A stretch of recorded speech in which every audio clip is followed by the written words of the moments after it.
Welcome to this episode of Leaders Light the Path. The podcast is usually 2 minutes twice a week, but once again, we're going to invest a lot more time as we have another very special guest on the show. Cathy Letendre is an organizational excellence advisor. By tapping into her own experience as a healthcare executive, she creates transformational experiences for her clients and catapults them to unprecedented levels of organizational excellence. She's a passionate agent of change, which was crucial for a bold move in 2020, when she decided to donate massive amounts of her time to enable healthcare organizations to make the leap from in-person to telehealth care. There's only a handful of persons, people who I know, who are as passionate, competent, and at the same time generous as Cathy is. It's an honor to have you on the show. Welcome, Cathy Letendre. Wow, what an introduction. Thank you, Michael. Let me begin with that bold move that I just mentioned in the introduction. And that happened shortly after we've met each other about a year ago. And you were in the midst of transforming your own business when suddenly that pandemic hit the globe. And to me, it felt like at that moment, you knew exactly what you needed to do, which was focus less on yourself and your own business and focus on what the world needed most at that time. And you decided that the right thing to do would be to donate large amounts of your time pro bono in teaching organizations the procedures that they needed the most at that time. Could you tell us a little bit more about what that transformation was that you helped those organizations make, how the leap looked like, and what enabled you to make those organizations see that and implement them? Yeah, absolutely. Yeah, a year ago in March was quite a big shift for me in my life and in my business. I have a background in public health, but have spent my whole career in healthcare administration, sort of in organizational leadership. And I'm an advisor to lots of organizations around organizational excellence. When the pandemic hit, most organizations were not talking about organizational excellence, of course. They were focused on how to just simply take care of patients who weren't showing up for care because they were afraid. They were afraid of coming in person for care. And I knew that there was a tremendous amount of misinformation and lack of information out there for organizations to use to go from a largely in-person mode of healthcare delivery to a almost exclusive virtual care delivery. I was fortunate and am fortunate to be part of a consortium with about a dozen of actually the world's experts in telehealth. And so what I did, as you described, is I literally spent every waking minute helping this group of telehealth experts get the message out to the world through podcasts and webinars and call-in sessions that we held at all hours of the night with these experts. So my role was really sort of bringing them together, catalyzing the tremendous amount of information they had to share and getting it out there into the world. In the month of March and April, I think we reached somewhere upwards of in the thousands of medical practices and providers. It's hard to know where that messaging went exactly because lots of it was recorded in the form of webinars and podcasts that just live on. So that was and is, I think, one of the things that changed for me a year ago was really generously sharing information with organizations that had never thought about how to do virtual care as a major part of their way of taking care of patients. That's an interesting point that I was actually wondering about. The medical industry, at least as I understand it, is a highly formalized and structured business which is a good thing because, I mean, we are trusting the procedures to be in place so that they take the best possible care of our health. But last year, the situation was that there probably wasn't just the time for these highly structured processes and these highly formalized procedures, and an industry which is used to following procedures needed to move fast. And how did you manage to get them moving? It's interesting. A lot of people in the healthcare industry found that they just had a tremendous amount of time on their hands because patients weren't showing up. They simply weren't there.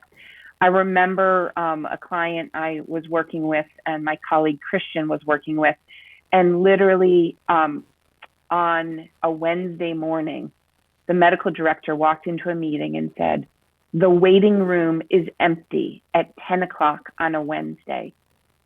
What can we do?" And by Friday, at that medical practice, they had trained up dozens of medical providers in order to make this shift. Now, many organizations who didn't tap into expertise simply focused on the technology. Telehealth is the last part about telehealth is about the technology. And so there's many organizations that attempted to make this change to virtual care by focusing solely on technology.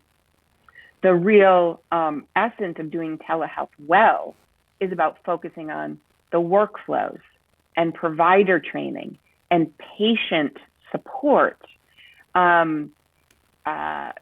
Thinking about this as a clinical service offering, so having the doctors involved in the workflow design, these are all the parts that make telehealth work well.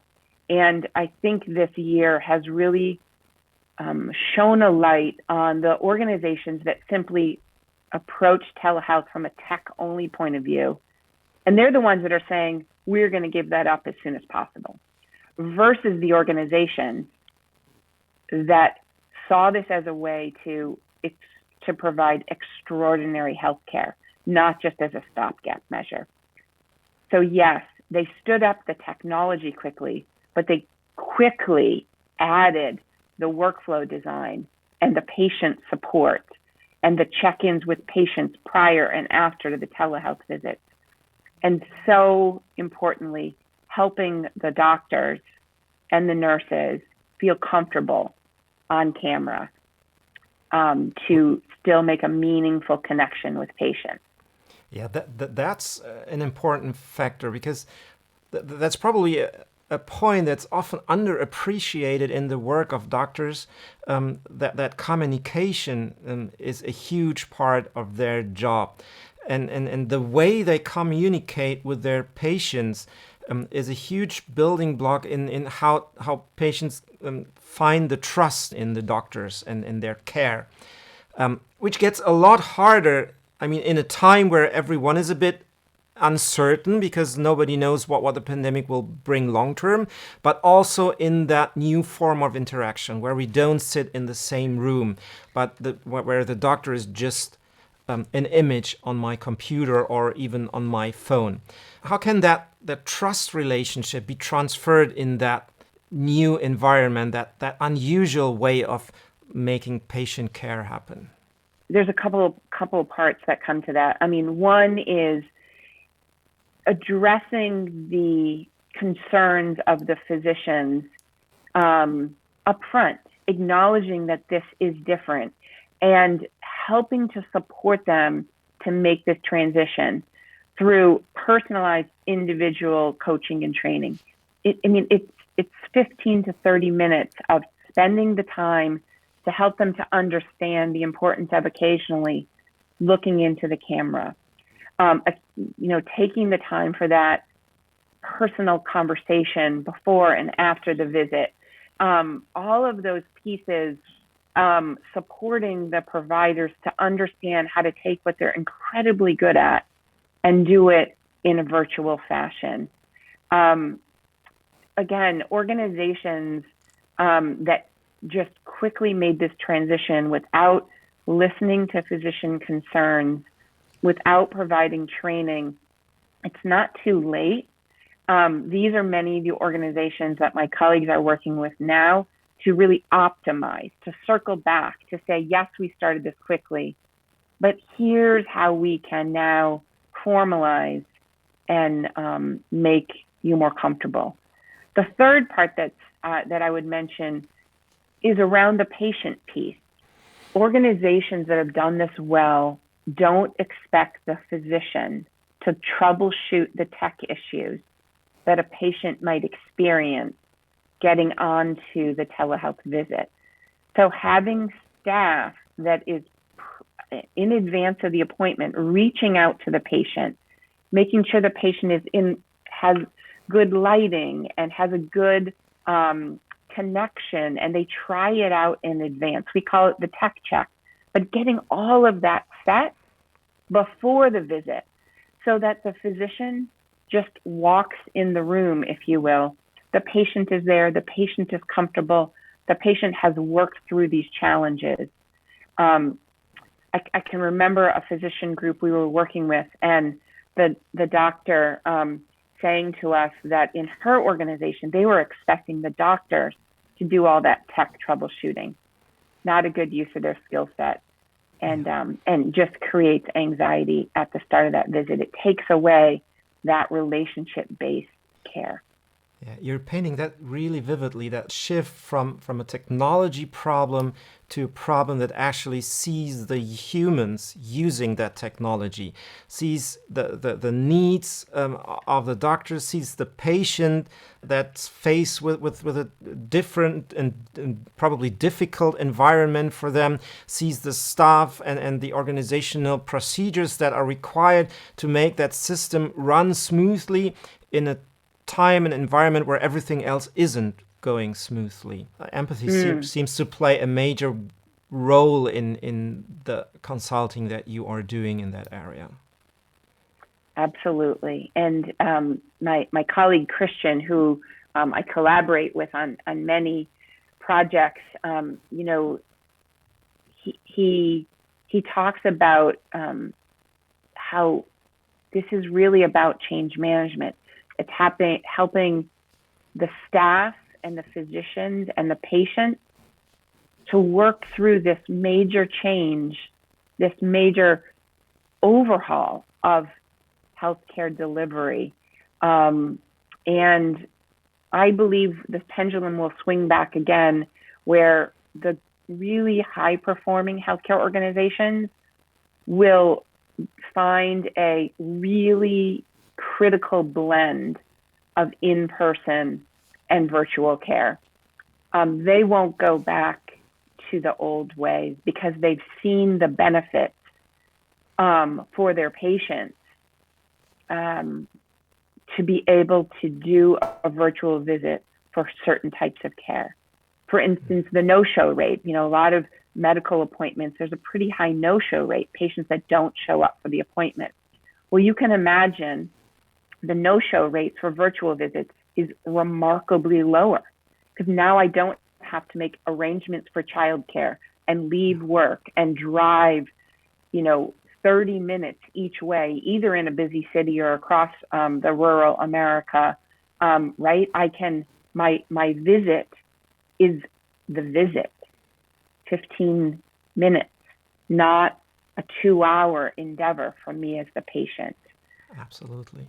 There seems to be lots of benefits, and it seems that we're not going back to where we were before, but in sort of hybrid world. You mentioned high-performing healthcare organization. Could you define that a little bit more? What makes a healthcare organization a high-performing one?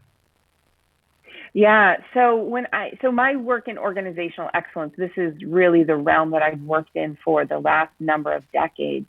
To me, a high-performing organization understands who their customer is and understands that customer extremely well.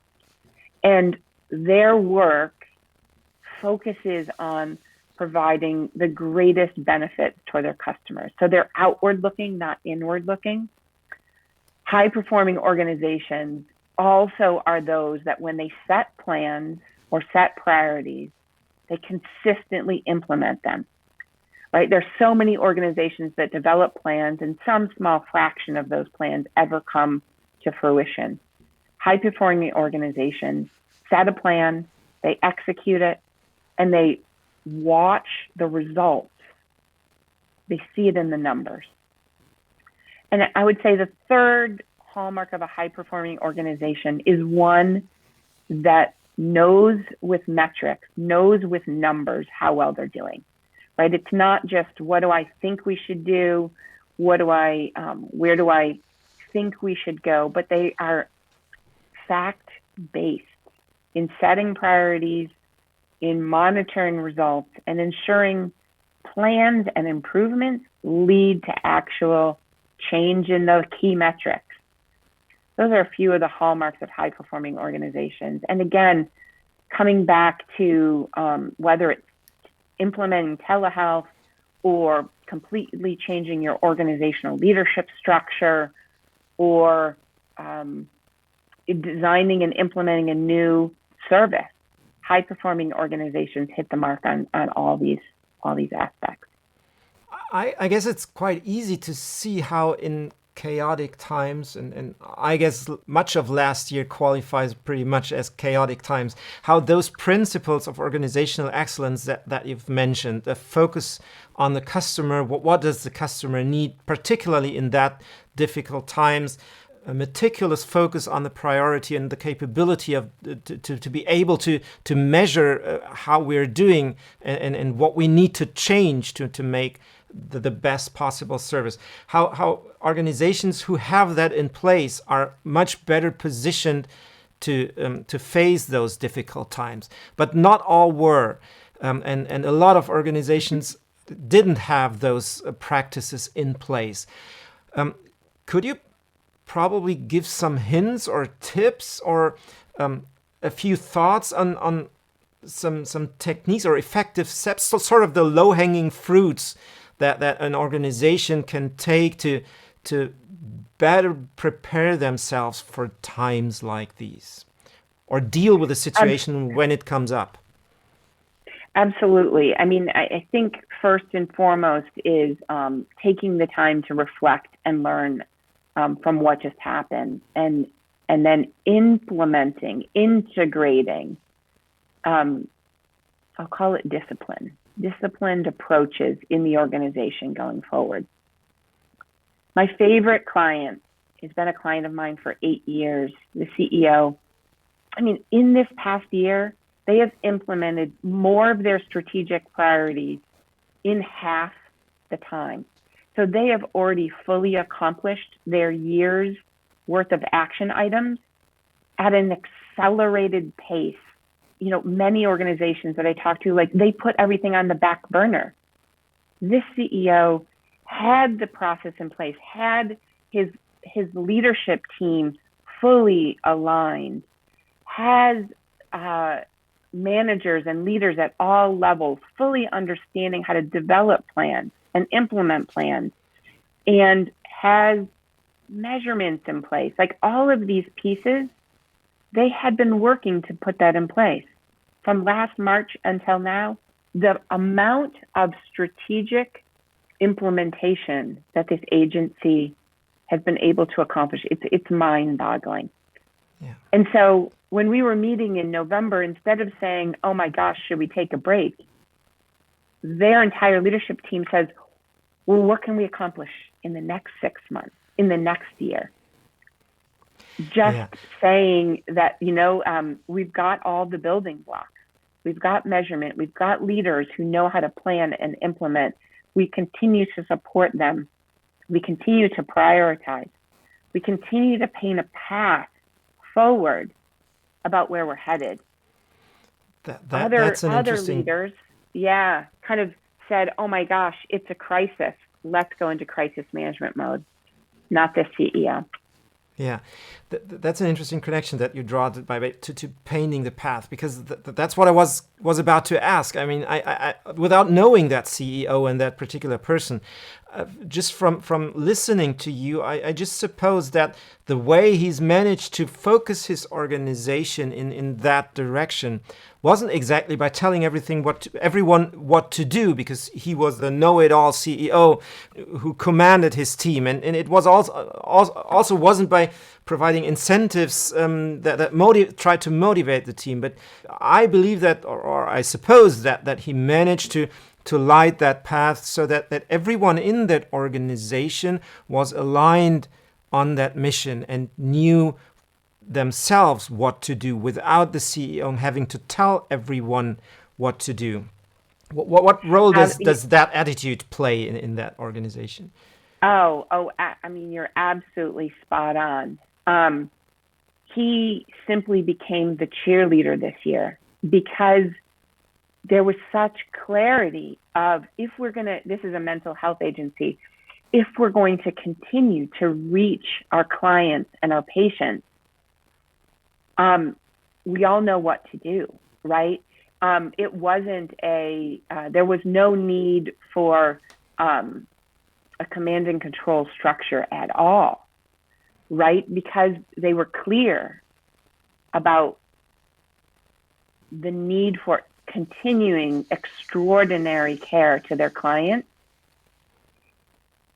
The clinicians, the counselors, the support staff really led the charge. He simply removed the barriers.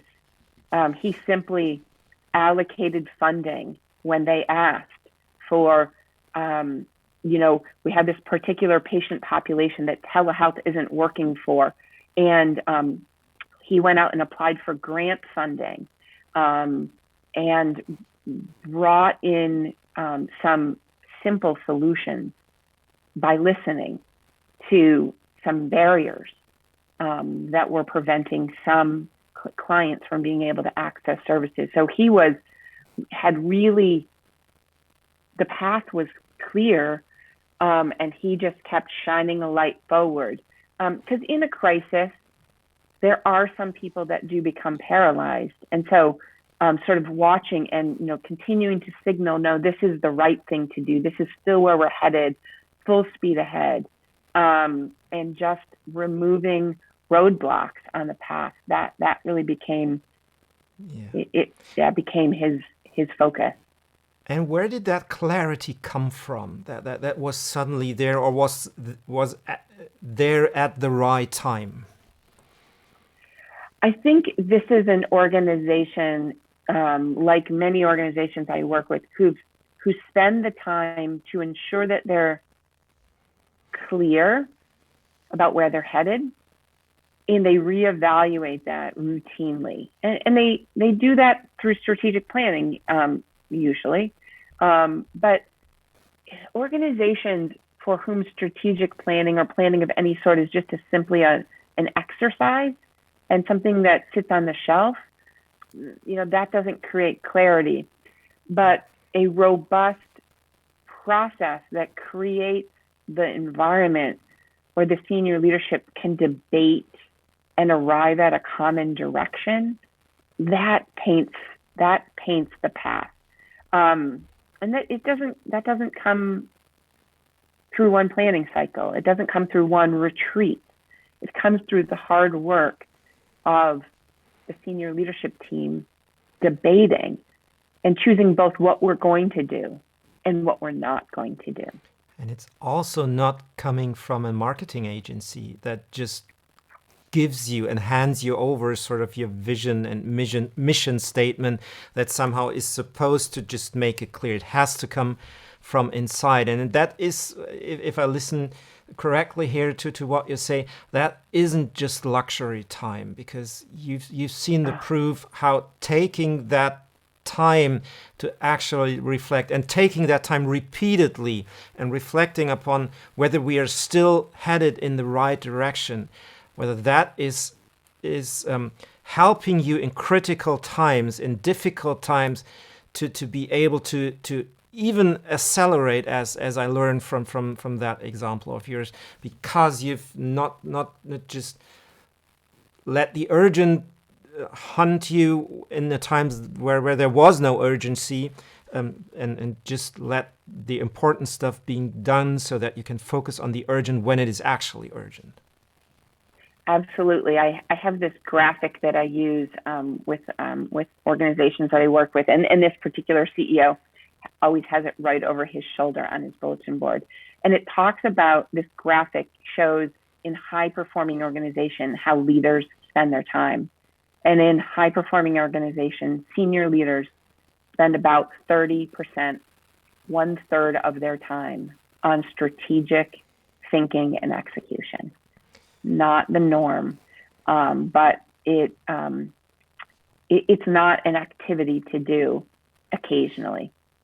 It's a hallmark of high performing organizations. May I shift that back or circle that back to your own situation? Because that certainly was a huge strategic shift that you were taking for yourself. And it came out of at least what felt for me like total clarity about what you do. And I was wondering whether there was whether you can pinpoint that situation. Was there some inciting incident that suddenly made you realize that that's where you're headed and that's where you must go, or was that a process? And how did that clarity that made you so confident in that path, where did that come from for you? Wow, that's a question. A bunch of things just came together as we were in the pandemic. I was, as you said, working on making some changes in my consulting business, sort of redefining my my business. And all of a sudden, I found that the world was in a crisis. And my background in public health, combined with my hands-on experience as a healthcare administrator and my access to clients who were just confused as to what to do next, it just clicked for me. All of these parts of my life are coming together at this moment of time to redefine how to spend my time. And I used to say on these call-in forms that we had, I don't know that all of this pro bono work will ever be returned to me in any monetary sense. I measure my success in number of lives saved. And it just was that clear for me. People's lives were at stake.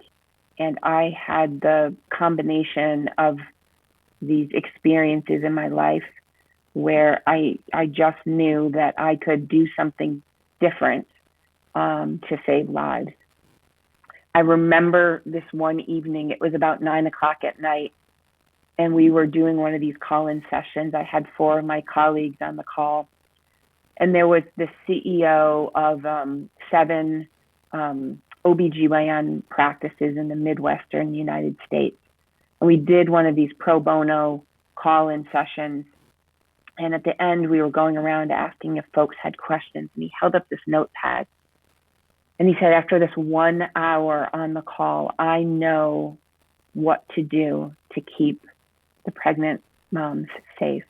And I just had tears streaming down my face. I was so glad we had all these little small Zoom boxes so that people couldn't see.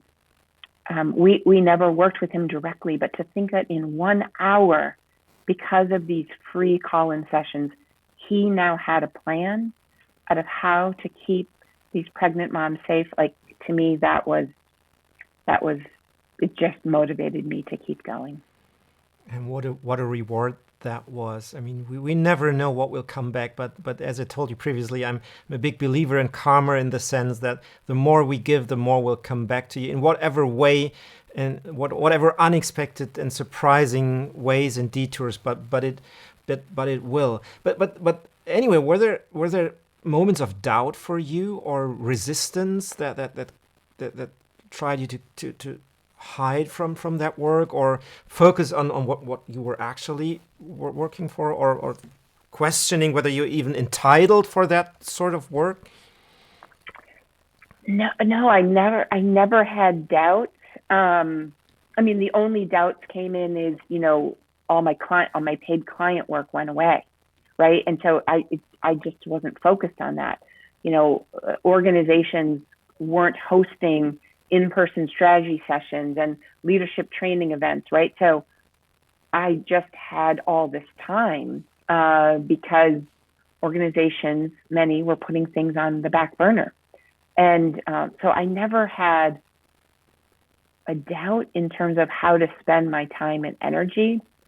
And you're right. I know the karma from that work will come back in some way, in some form or fashion.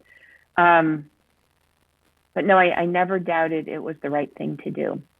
And what a great example that is for a leader who lights the path, who just sees that there is an opportunity to lead, and even a necessity to lead, and that the things that I'm capable of doing are exactly the things that people need at that exact moment of time.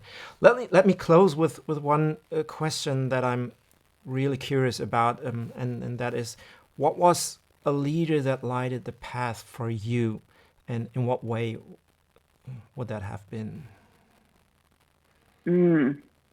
Yeah. So I think of a physician leader who's really lighted the path for me. This is a physician that I've known for 25 years.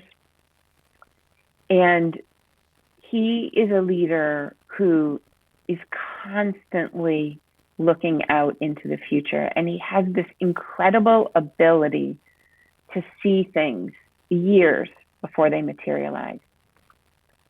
And most people can't follow where he's going because he can see things and he describes them to people in ways that they just don't see that coming to fruition.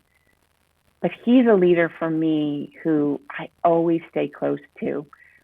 We have have had many successful endeavors together in many parts of my career, because he's always innovating. He's always asking what if.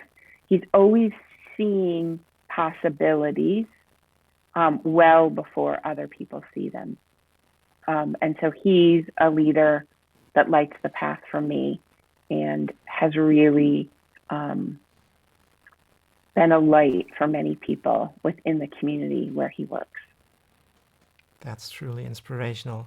Thank you so much. It was a real honor to talk to you and to let us into this exciting journey that you've been onto in the last year, lighting the path for so many organizations in their journey to making the leap from in-person to telehealth in such a difficult situation and times where uncertainty plays a major role and makes these even more difficult than it would have been in less troubled times. It's really been a pleasure. Thanks for being on the show. Thank you, Michael. If you liked this episode, please share it with someone who needs to hear this, and consider subscribing to my blog at leaderslightthepath.com.